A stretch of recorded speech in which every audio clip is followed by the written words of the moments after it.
Sveiki, brangus mūsų klausytojai ir žiūrovai.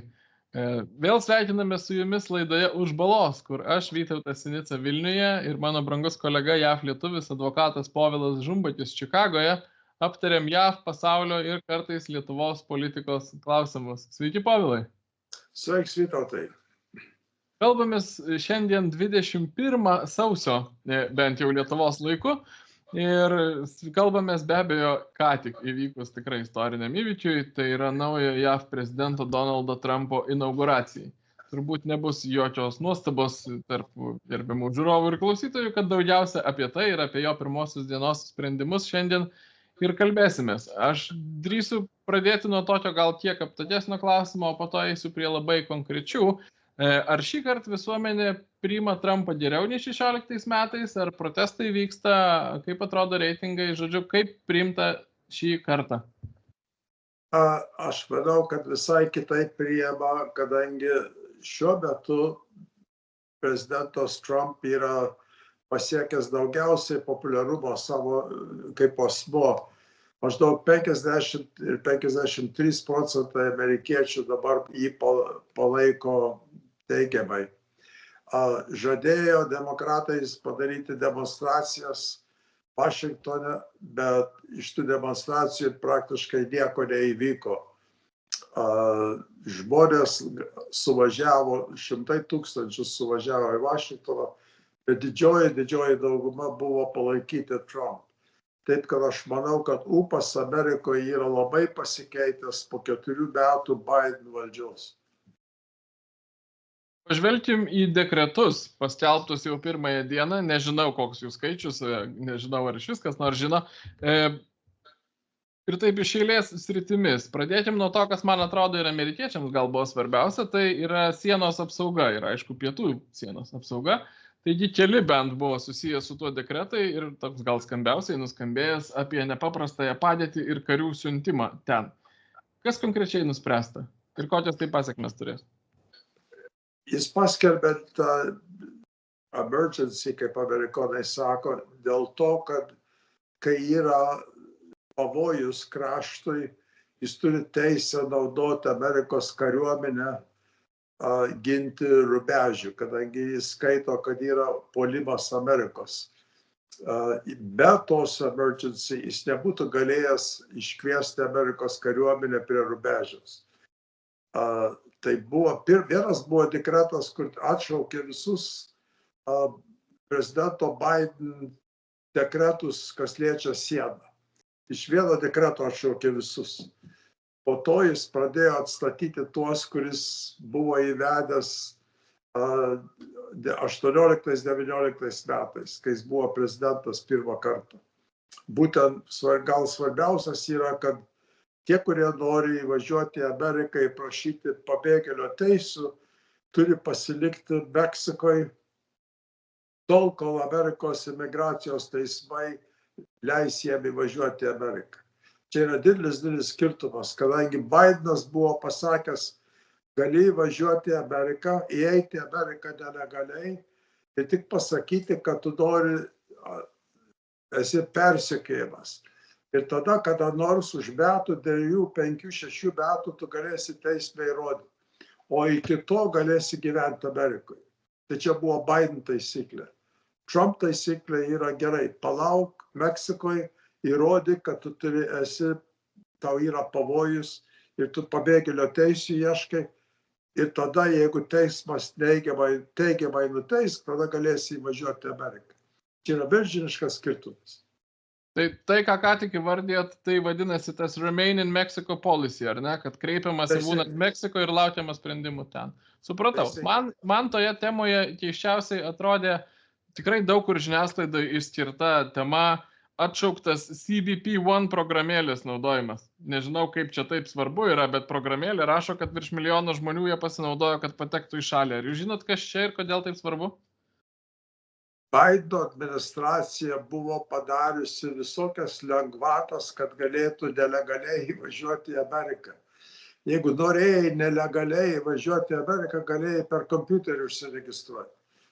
Kai kuriais atvejais net Bideno administracija užmokėdavo lėktuvo bilietus įskristi nelegaliai į Ameriką. kas buvo farsas, kadangi yra imigracijos taisyklės. Daleiskim, jeigu iš Lietuvos norėtum įvažiuoti į Ameriką, turi kreiptis į Amerikos konsulatą, išpildyti formas, išpildyti, reiškia, visus reikalavimus, sveikatos ir panašiai. Ir tas gali trukti metus ar 2 metus, kad galėtum legaliai įvažiuoti į Ameriką. O nelegaliai padarė daug lengviau. Tai būtų nesąmonė, kad Amerikos valdžia sakė, yra taisyklės, kaip reikia įvažiuoti, bet jeigu nori nesilaikyti taisyklių, mes jums palengvinsim. Tai ta programa buvo kompiuterio programa, kur galėjo lengviau įvažiuoti į Ameriką nelegaliai. Ir pirmą dieną Trump taip pat nutraukė tą programą. Užsienio karteliai paskelbti teroristinėmis organizacijomis. Ar gerai supratau ir ką tai keis? Ką įgalina daryti dabar JAV? Reikia atsiminti, kad Meksikos valdžia praktiškai nevaldo Meksikos kraštą. Yra kova tarp 2 ar 3 kriminalinių organizacijų, kai vadina kartels, kurios praktiškai valdo 2/3 ar pusę Meksikos. Meksikos kariuomenė jų negali suvaldyti. Tie kartels tvarko nelegalių žmonių įvažiavimą į Ameriką. Tai reiškia, jeigu norėtum iš Lietuvos nelegaliai įvažiuoti į Ameriką, važiuoji į Meksiką, susieini su kriminalinė organizacija, jiems sumoki 5 000, tarp 5 ir 10 000 ir jie tave nelegaliai įveda į Ameriką. Eini per Meksikos valdžią, eini per Amerikos valdžią, eini per kriminalinę organizaciją. Ir jie be abejo veža ne tik tai nelegaliai žmonės, jų tarp kitko ir žmonių vergus veža, ypatingai vaikus, bet ir labai daug narkotikų. Tai kadangi paskelbė tas organizacijas kaip teroristų organizacijas, pagal Amerikos įstatymus gali suvaržyti įvairias organizacijas ir bankus, kad negalėtų tos organizacijos, tos kriminalinės organizacijos negalėtų legaliai veikti per Amerikos sistemą. Ypatingai per bankus ir draudimo kompanijas, ir kelionių kompanijas ir panašiai. Tai jeigu amerikonų kompanijos su jais dirba, jie nusikalsta kriminaliniai. Čia yra labai rimtas dalykas, suparalyžiuos dalinai jų ekonominę veiklą Amerikoje, tų kriminalinių organizacijų. Kaip kontroversiškas pristatytas kitas dekretas, kad JAV gimę nelegaliai šalyje esančių žmonių vaikai nebeturėtų gauti automatiškai JAV pilietybės. Esą JAV konstitucijos, kaip prieduose, yra numatyta jus solis principas, kad gimęs JAV gauna pilietybę. Ar čia nėra prieštaravimo, ar šitas dekretas galės veikti? Čia yra sudėtingas dalykas, kadangi Amerikos konstitucija garantuoja žmogui, kuris yra gimęs Amerikoje, pilietybę. Kas gavosi yra gimdymo turizmas, kur moteris jau yra pasiruošus gimdyti vaiką, pervažiuoja per Amerikos sieną, pagimdo vaiką, tą vaiką Amerika prižiūri, ligoninės prižiūri ir panašiai, bet jis taip pat tampa piliečiu. Tada motina kreipiasi įvažiuoti į Ameriką, kadangi jos sūnus ar dukra yra Amerikoje. Yra būdas turizmo, kur milijonai žmonių tą pasinaudoja. Yra farsas. Tai jis pasakė, Trump pasakė, kad mes nebeleisim tokio gimdymo turizmo. Bet aš spėčiau, kad tai būtų, teismai tą netoleruos. Kadangi aš manau, kad reikia keisti Amerikos konstituciją ir uždrausti tokius gimdymus. Bet taip kaip dabar konstitucija yra šita, aš spėčiau, kad teismai nutars, kad jo tas dekretas yra neteisėtas. Nesu visai tikras, ar gerai perskaičiau, kad reikalavimai pilietybei gauti naturalizacijos būdu yra padidinti nuo 5 iki 14 metų ar panašiai. Ar teisingai? Aš tų detalių nežinau, negaliu tą klausimą atsakyti, kadangi nemačiau to. Supratau. Jūsų ankstesnis atsakymas apie tą gimusiųjų šalyje principą ir jo suteikimą pilietybės man priminė turbūt viešumoje nežinomą gan tragikomišką faktą. pasieniečiai, Lietuvoje pasieniečiai, pasakojo, kad kai 21 metais vyko masinė nelegalios migracijos banga iš Baltarusijos į Lietuvą, tarp sulaikytų moterų buvo visai populiarus dalykas – susilaukti vaikų arba mėginti susilaukti vaikų, sąmoningai tam darant, ką reikia.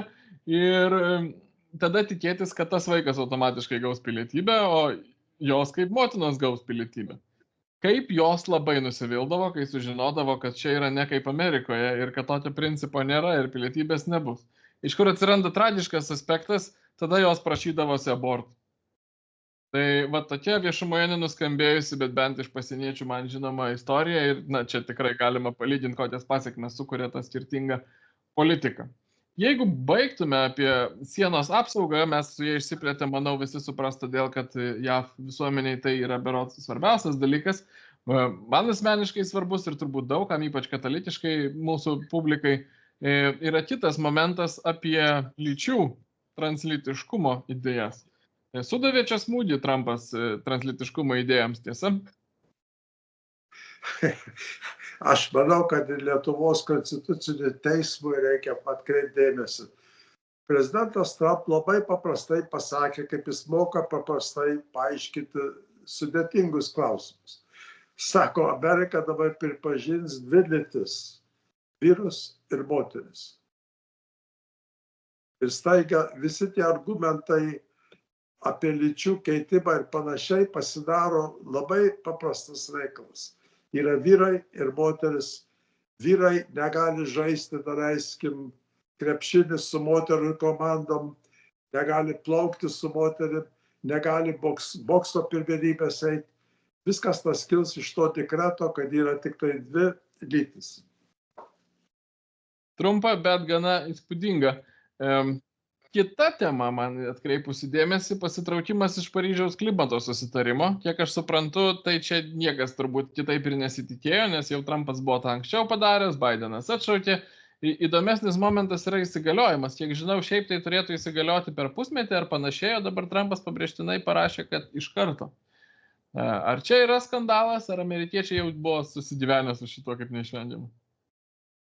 Aš manau, kad jis labai logiškai tą padarė. Jis sakė, kai jis tą darys, jis atšauks Paryžiaus tą vadinamą sutartį, kur tarp kitko nėra sutartis. Tik yra prezidento Obamos ir po to Bideno pažadas laikytis tos sutarties, bet nėra sutartis. Jeigu tą sutartį, Paryžiaus sutartį būtų pristatę Amerikos senate, jokių būdų Amerikos senatas nebūtų priėmęs. Žinodamas tą, Obama sakė, gerai, mes turim sutartį, vadina sutartim, bet nėra sutartis. Užtat prezidentas Trump sako, aš tą kvailystę nutraukiu, kadangi Amerika yra įsipareigojus be sutarties. Dabar, kodėl jis tą daro? Sutartis praktiškai yra finansavimas Afrikos, komunistų Kinijos, Indijos ir panašiai, ir finansavimas iš vakarų, Europos ir ypatingai iš Amerikos. Praktiškai klimato tas visai nekeičia ir negerina klimatą, čia yra grynai pinigų pervedimas iš turtingųjų į neturtinguosius, net į tokius turtingus kaip komunistų Kinija. Ir tas yra farsas ir prezidentas Trump jokių būdų su to nesutiks. Jis tarp kitko atšaukė, tarp kitko ir Amerikos dalyvavimą World Health Organization, kas gal yra svarbiau negu Paryžiaus ta sutartis, vadinama sutartis. World Health Organization praktiškai yra finansuojama daugiausiai Amerikos, bet komunistų Kinija tvarko tą organizaciją iš esmės. Ir kai buvo COVID-as, ta organizacija dengia komunistų Kinijos užkrėtimo viso pasaulio sveikatos. Atsiminkime, tai mirė virš 25 milijonai žmonių dėl to, kad komunistų Kinija organizavo ir darė virus laboratorijai. darė pavojingą vairus, kurio negalės išgydyti. Netyčia pasiliejo į pasaulį. Ir jokios atsakomybės nebuvo. O World Health Organization padėjo Kinijai uždengti visą tą faktą. Čia aš noriu paklausti tada ne tiek apie ne Trumpo, o apie Bideno sprendimą vieną paskutiniųjų. Bidenas išleido dar kelias atleidimus, amnestijas tiek savo artimiesiems, tiek tų sausio 6-osios įvykių tyrimo komitetui, tiek Anthony Fauci, žmogui, kuris buvo atsakingas už COVID suvaldymą JAV ir taip pat panašu, kad buvo įsivėlęs į tuos biologinius bandymus, kurie baigėsi po to viruso pasklidimu iš Kinijos. Ar čia susiję, ar Faucis galėtų būti ir taip yra numanoma, kad būtų vienas iš atsakingų laikomas Amerikoje? Jis būtų atsakingas ne dėl to, kad jis buvo investavęs pinigus, Amerikos pinigus su komunistų partija dirbti laboratorijoje tos tyrimus. Bet jis būtų atsakingas kriminaliai už melavimą, kai jis to nedarė. Ir iš įvairius kitus melavimus, kas liečia COVID, ir jo įsakymai, ir draudimas sveikatos klausimais pasisakyti ekspertam, jeigu nesutiko su jo, su Bideno valdžia. Įsivaizduokime, tai buvo daktarų, kurie sakė, kad yra įrodymų, kad skiepai yra pavojingi, daleiskim, jauniem vyram, kad yra pavojingi vaikam, kad yra pavojingi visiems, kad yra kai kurių labai svarbių ligų, kur gali užsikrėsti nuo tų skiepų. Visa ta informacija buvo uždrausta, Amerikos valdžia ir darė viską, kad ta informacija, mokslininkų informacija, daktarų, bet medikų informacija nepaplistų Amerikoje. Tai buvo melavimo tinklas.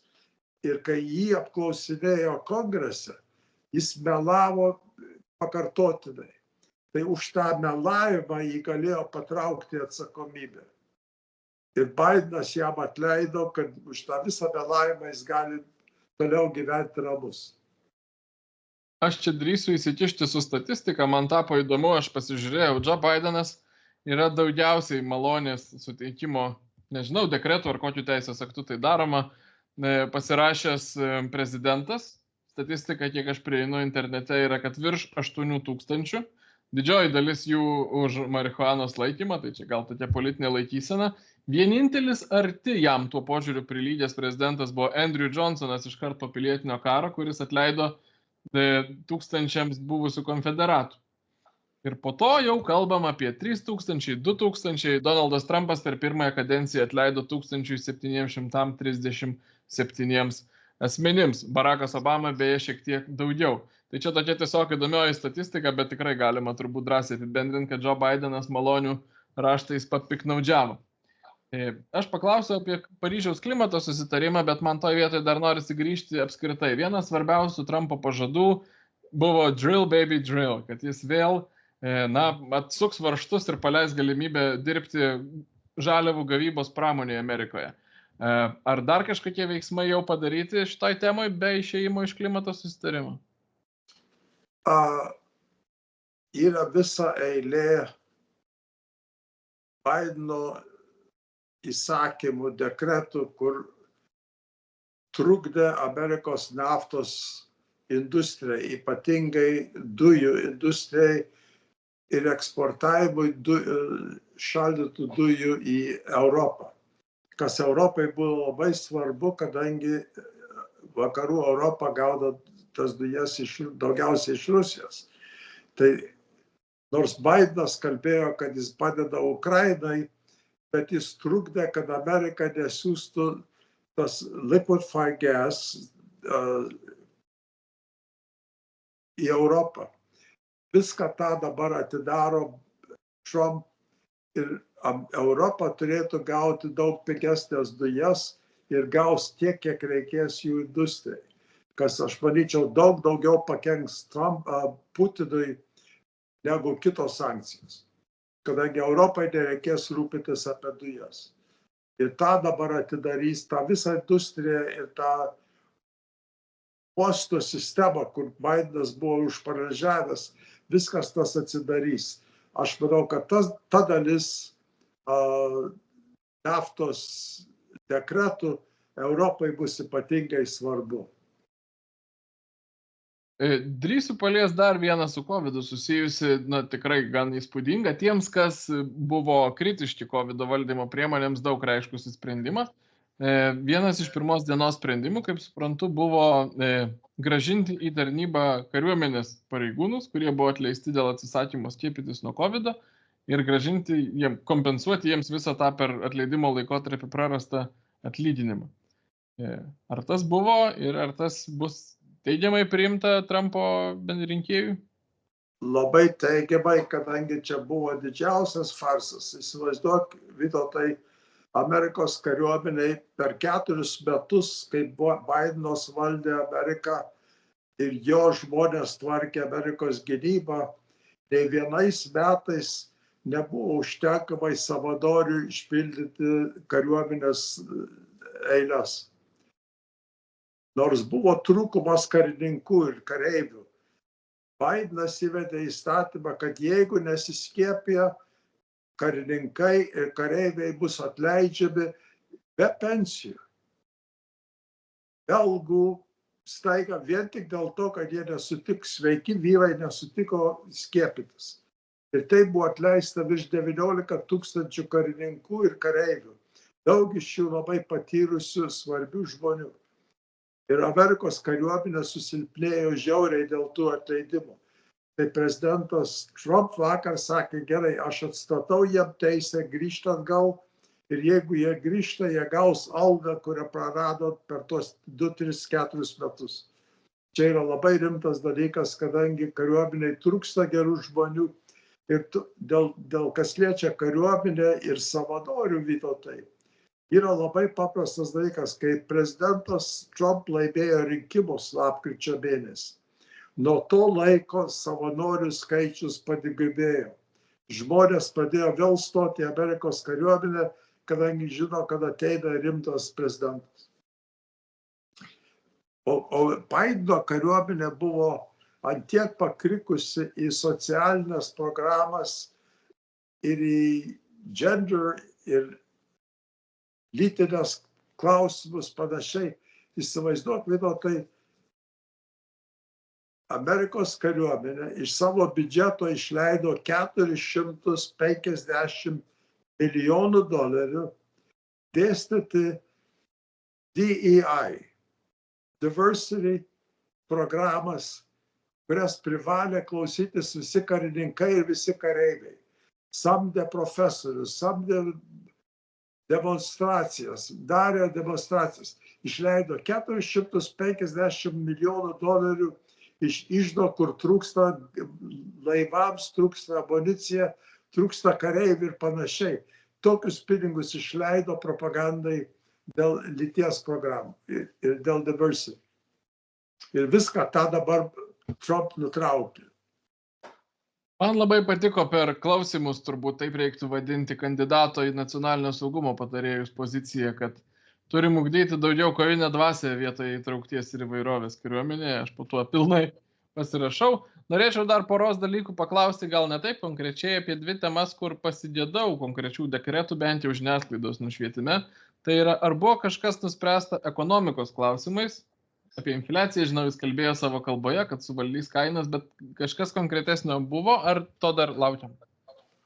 To reikia laukti, kadangi infliacija, kas liečia infliaciją, dekretais negali numušti infliaciją. Jis tik tai gali numušti infliaciją, daleiskim, su nafta. Jeigu daugiau naftos gamins Amerikoje, pristatymas maisto, daleiskim, į krautuvės nupinga, kadangi krenta naftos kainos, krenta benzino kainos. Yra pigiau atvežti prekes į krautuvės. Krautuvės gali numušti kainas. Taip reikia kovoti su infliacija, bet ne su dekretais. Grįžtant dar vieną dėl Bideno to atleidimo, kai jis atleido 1000 kalinių. ne tik tai kiek atleido, bet kam atleido. Bidenas be abejo, nežinau, jis nieko nedarė, čia darė jo globėjai, kurie yra jauni ir kuriem narkotikai labai svarbu. Jie atleido daugiausiai narkotikų naudotojus ir kriminalus, kurie pardavinėja narkotikus. Jis sako, juos atleido, kadangi jie nieko pikto nebuvo padarę, jie nebuvo nužudę, ką nors ar ką dėl narkotikų. Bet tie, kurie pardavinėja narkotikus, yra tas pats, kad būtų žudę, kadangi jie pardavinėja narkotikus vaikam. Dabar, kadangi jie fiziniai nebuvo pagauti, kad jie nušovė ką nors ar ką su narkotikais, tai tie žmonės yra paleisti, tūkstančiai tokių dabar išeina iš kalėjimo, gali grįžti į industriją pardavinėti narkotikus. O kas liečia atleidimą savo šeimos, Vytautai, čia yra kita istorija, kur mums kada nors reikėtų labai daug laiko pakalbėti apie susumuojant. Baideno šeima yra kriminalinė šeima. Per paskutinius 10-15 metų jie turėjo industriją, kyšių industriją, kurią tvarkė daugiausiai jo sūnus. Amerikos kongresas, Respublikonų kongresas, minority, kur neturėjo pilnų teisę aptarinėti, ištyrė ir surado, kad virš $30 milijonų perėjo šeimai iš komunistų Kinijos, iš Rusijos, iš Ukrainos, Rumunijos, kitur. Ėjo į 20 kompanijų, fiktyvių kompanijų, kurios buvo suorganizuotos, kad tie pinigai perėtų slaptai Baideno šeimai. Ant tų 30 su virš milijonų dolerių nieks nemokėjo net mokesčių. Ir aiškiai čia buvo blatas ar kyšių sistema. Prieiti prie Amerikos valdžios. Baidenas žino, kad jo šeima yra nusikaltusi. Ir žinojo, kad jiem gresia pavojus, kad jeigu normali būtų sistema, jie visi įklimtų į kriminalinę atsakomybę už tą $30 milijonų kyšių sistemą. Ir tas liečia jo brolį, liečia jo seserį, liečia jų vaikus ir panašiai. Tai jis 15 minučių prieš baigiant kadenciją, 15 minučių paskelbė, kai jis atleidžia viskas, ką jo šeima gal padarė, nesvarbu kada ir kaip. Tokio atleidimo, tarp kitko, iki dabar aš neteko girdėti, kaip jo sūnui. Atleido viską, ką jis padarė per 11 metų. 2 kartus jis buvo kriminaliniai nuteistas. Ir laukia teismo, kiek jis turės kalėjime sėdėti. Čia sūnus. Bet Baidenas atleido jam už viską, ką jis gal net padarė per paskutinį 11 metų. Kur dar valdžia net nežino. Tokio atleidimo Amerikos, prezidentai dar nėra darę. Ir tą patį padarė šeimai. Mes esam aptarę, man atrodo, ir ankstesnėje laidoje šitą, bet tikrai verta prisiminti. Aš galvoju, dėl apimčių laiko mes nepradėsim turbūt aptarinėti užsienio politikos. Galim konstatuoti, kad dėl jos kol kas nieko konkretaus nebuvo pasirašyta ir tai bus tikrai tinkama kitai laidai tema. Drįsiu tik tai apibendrinti. Aš turiu tau klausimą, Vytautai. Buvo sausio 13 ir bendrai Lietuvoje yra įdomus laikai. Žiūri žiniasklaidos, kad tu daug kur dalyvauji. Man įdomu, ką tu darai, ne tik tai Seime sėdi, kaip tu šventai 13 ir bendrai, kokia tavo yra veikla už Seimo. Ačiū.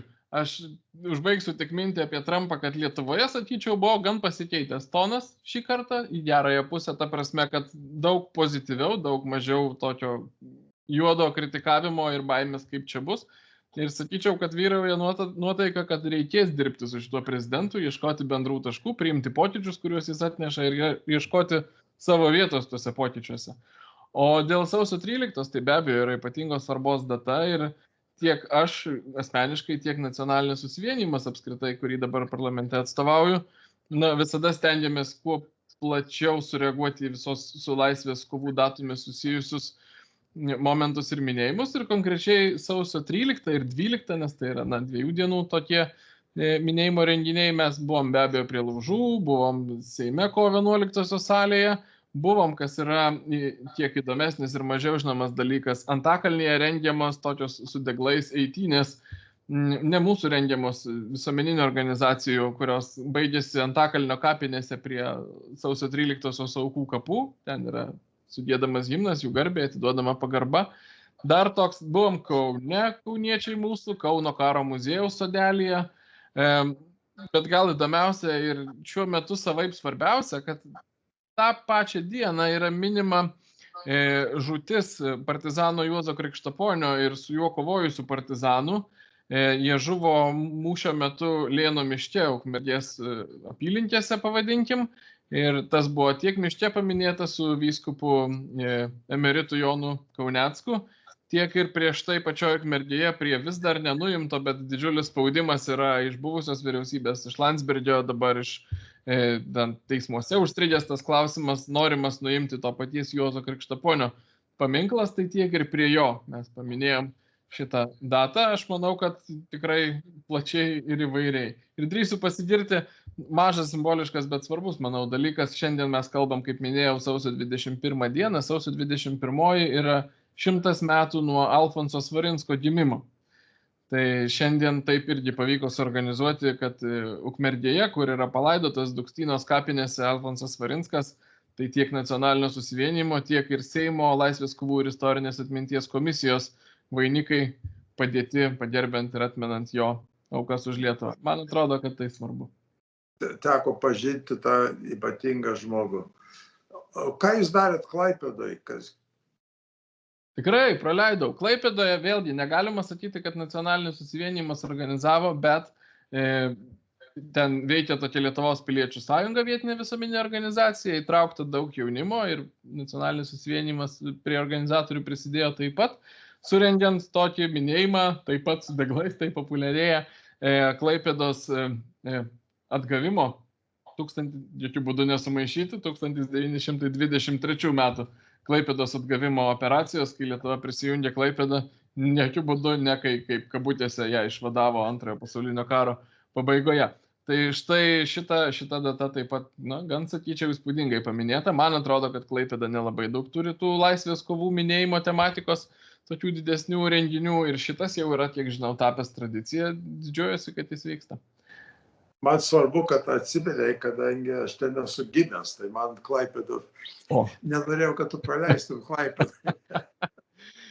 Tai manau, kad tuo ir apsiribosim. Aš tikiuosi, kad mums pavyks greitai išleisti į eterį šią laidą, kadangi tikrai labai šviežus įvykiai Trumpo inauguracijos ir pirmųjų jo priimtų sprendimų. Tai tikimės, kad jau greitai galėsite mus matyti, o mes su Povilu grįšim pas jūs po 2 savaičių, jau vasario mėnesį. Ačiū ir iki. Su Dievu, Vytautai.